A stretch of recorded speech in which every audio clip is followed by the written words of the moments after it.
أقول لكم فقط مثال بسيط. نحن جلوس هنا نشكل مجموعة تضاف إلى 7 ملايير من سكان المعمورة. هل الأكثرية على الإيمان أم على الكفر؟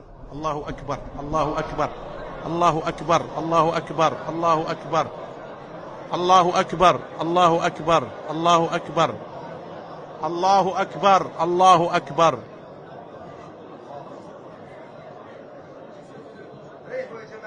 الله أكبر. اجلسوا يا جماعة، اجلسوا، اجلسوا، بارك الله فيكم. يا أخي فأين تذهبون يا أخي؟ يا أخي إخواننا، تموت في بيت الله أهلا وسهلا، مرحبا. يا أخي يا أسعدها، يا أسعدها من لحظة نموت فيها في بيت الله عز وجل.